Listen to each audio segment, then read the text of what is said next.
और मन में भरोसा बैठ गया, अब मुझे भगवान मिलेंगे। धन्य वे साधु संगति, बैनी भागेरे मिलो मने साधु पुरुष नु संग। प्रथम भगति संतन कर संगा, दूसरे भगति मम रति कथा प्रसंगा।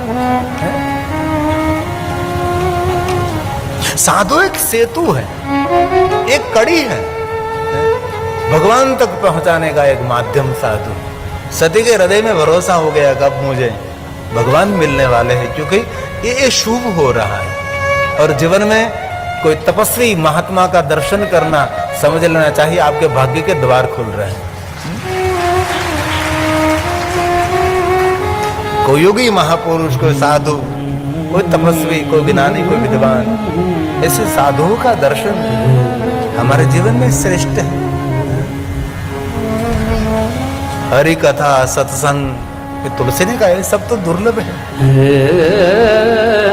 संत समागम हरि कथा, धन्य वे साधु संगति, साधु का संग मिलना वो भी दुर्लभ है। हरि कथा मिलना वो भी दुर्लभ है। बाकी तो धन संपत्ति वैभव जमीन जागीर पुत्र पुत्री पत्नी सबके घर है, इसमें क्या बड़ी बात है, ये दुर्लभ है। और बहुत हम आज भाग्य की सराहना करते हैं। ओमकारेश्वर महादेव, माता नर्मदा का तट, और आज हमारे बीच में इतने त्यागी वैरागी तपस्वी महादेव के परम भक्त हम आज साधु का दर्शन कर रहे हैं। संत समागम हरि कथा, तुलसी दुर्लभ होई। ये दुर्लभ है। सूत दारा अरु लक्ष्मी, पापी के घर में होई। सुत दारा अरु लक्ष्मी, पापी के घर में होई। बहुत कम लोगों को मिलते हैं। बाकी तो मेरी तेरी में जन्म गुमावे, अज्ञानी क्या फल को पावे। पूरा जीवन निकल जाता है इसमें मेरी तेरी करने में। इसलिए आप सब जो कथा श्रवण कर रहे हैं, भाव को भाव अलख आलस हो, नाम जपत मंगल। भाव से को भाव से जो सुन रहे हैं उन सबका मंगल हो रहा है। इनमें सभी का भाव से जो सुन रहे हैं। बहुत लोग तो कुतूहल से आते हैं, लेकिन तुलसी ने वचन दे दिया है, रामचरितमानस, भाव को अलख आलस हो, नाम जपत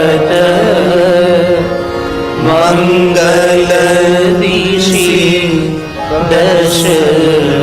जो कोई भगवान का नाम लेता है, भगवान का नाम श्रवण कर रहा है, 10 दिशा उनका मंगल करते। 4 दिशा, 4 कोना, आकाश और पाताल, 10 दिशा जो भगवान का भजन करते हैं, प्रभु की कथा श्रवण करते हैं, जो सत्संग करते हैं, 10 दिशा उनका मंगल करते हैं।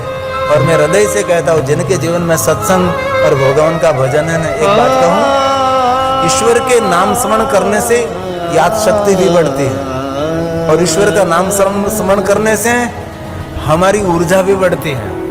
और आपको कहना नहीं पड़ता, ईश्वर नाम से समाज में आपका मान सम्मान प्रतिष्ठा भी बढ़ती रहती है।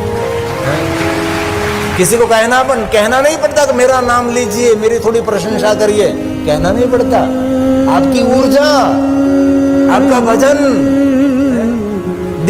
दीप को कहना नहीं पड़ता कि प्रकाश उनका परिचय है। सूर्यनारायण को कहना नहीं पड़ता, उसका प्रकाश उसका परिचय है। हमारा भजन, हमारी साधना, 10 दिशा हमारा मंगल करे, कौन भला हमारा मंगल कर सकता है।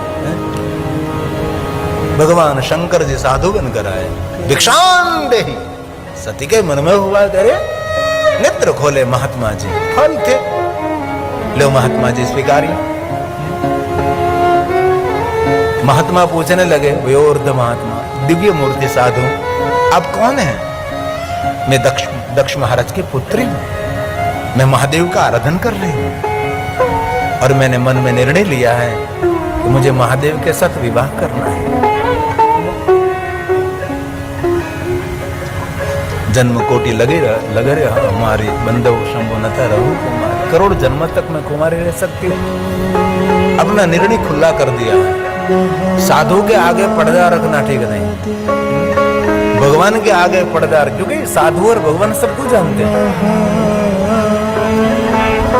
जन्म कोटि लगे रगर हमारी, बंदो शंभो नता रहूं कुमारी।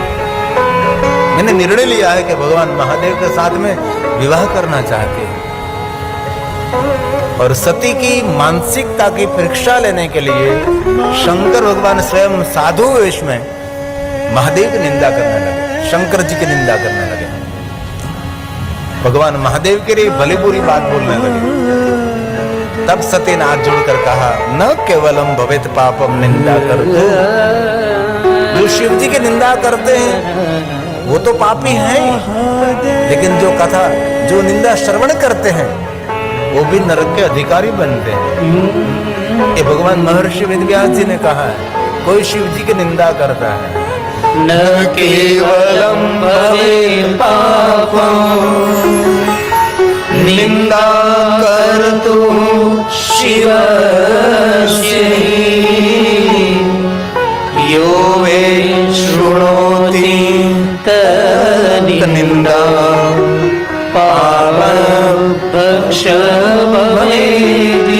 निंदा करने वाला भी नरकगामी होता है। शिव महापुराण ग्रंथ में तो शिव निंदा समपाप न भूतम न भविष्य। शिव निंदक गेहेयो जल पिबेत मोहते। जो महादेव का निंदक है उसके घर का पानी भी कभी पीना नहीं चाहिए। शंकर भगवान की जो निंदा करता है उसका मुख भी देखना नहीं चाहिए। और एक बात याद रखिए, 3 पापों का कोई प्रायश्चित नहीं है। 3 पाप कभी गलती से भी नहीं करना। कोई कर्मकांड, पूजा पाठ में, यात्रा, यज्ञ यागादि में कहीं भी उसका कोई उपाय नहीं, उसका प्रायश्चित ही नहीं। इसमें पहला पाप याद रखिए, शिव द्रव्यावरणम, शिव जी का द्रव्य की चोरी करना, शिव द्रव्य का हरण करना। शिव द्रव्य शिवालय में से चोरी करना ये तो सही, शिव जी के नाम पर एकत्र किया हुआ धन ये चोरी कर लेना वो तो है ही, लेकिन शिव द्रव्य का अर्थ है नगर कल्याण के लिए, समाज हित के लिए, प्रजा के उत्थान के लिए, केंद्र की ओर से आया हुआ जो धन है, जो प्रजा के कल्याण के लिए है, ये धन प्रजा के कल्याण के लिए उपयोग नहीं हो रहा है, ये धन की चोरी हो जाती, वो भी शिव द्रव्य है।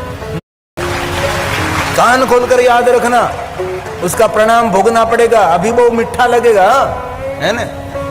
गांव के उत्थान के लिए, समाज के उत्थान के लिए कुछ केंद्र से धन मिला है, ये धन समाज कल्याण के लिए, और बाद में हमारे पास है कि मेरा बेटा ऐसा हो गया, और मन में समझना चाहिए कि बेटा कैसे ऐसा हो गया, ये शिव द्रव्य है। शिवालय में चोरी करना हो तो सीधी बात है, शिव जी के नाम से एकत्र किया हुआ धन वो सीधी बात है, लेकिन ये सीमित नहीं है, आचार्यों ने उसका विस्तार किया है।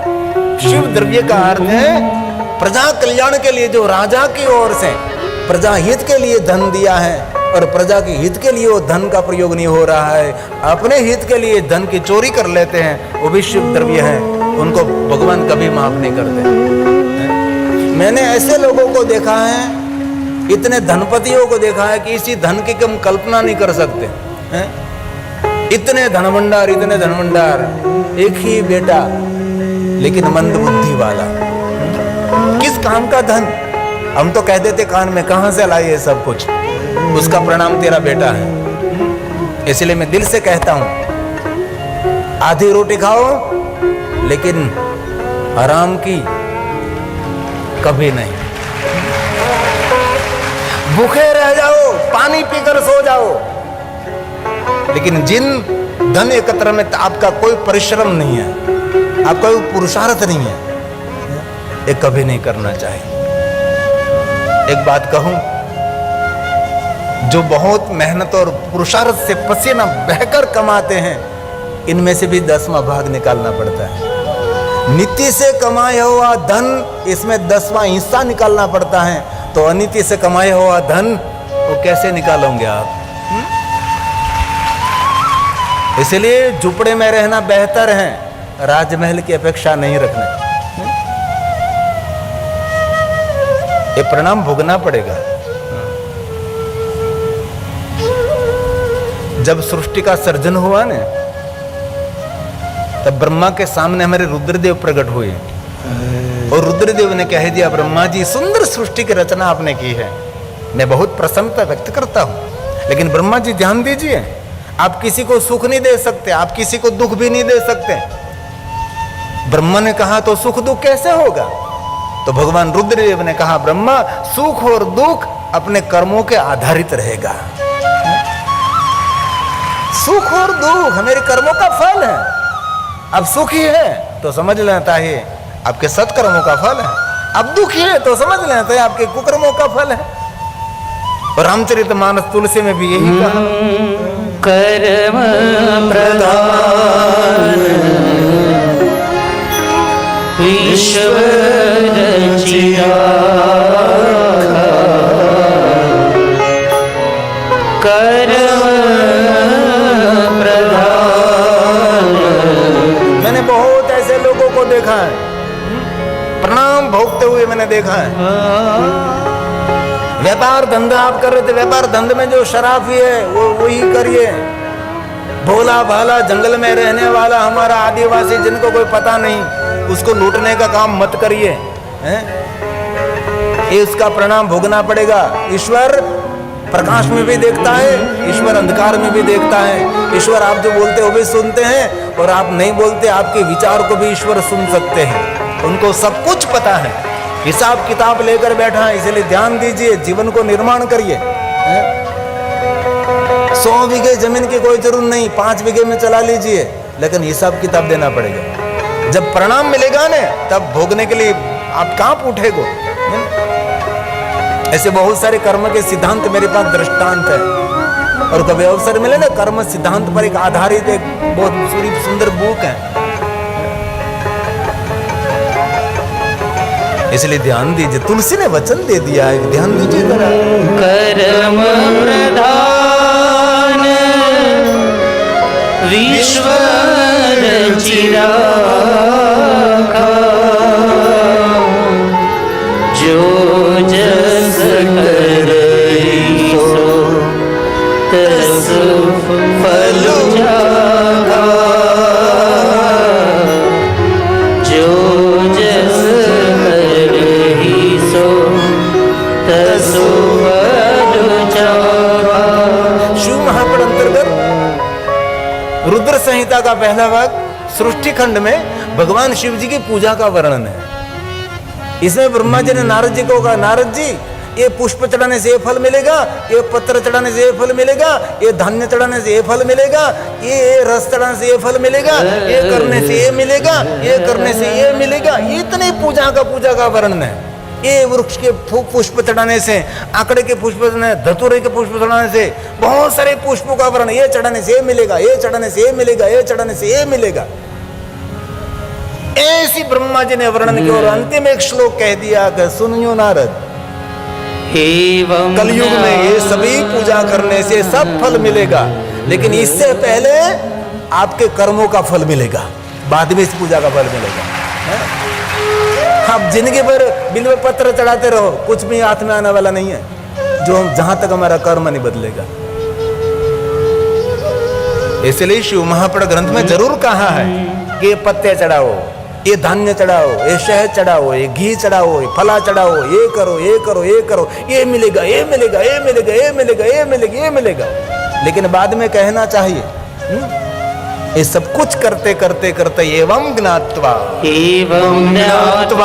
नरकुर्वन्, ये भी याद रखिए, ये सब पूजा का फल मिले न मिले, लेकिन कर्मों का फल ये जरूर मिलने वाला है। ये ब्रह्मा जी बोले, स्वयं ब्रह्मा जी ने गाया, एवं ज्ञात्वा नरकुर्वन्। ये कलयुग है, कार्य और फल ये कलयुग इतना इतना सुंदर युग है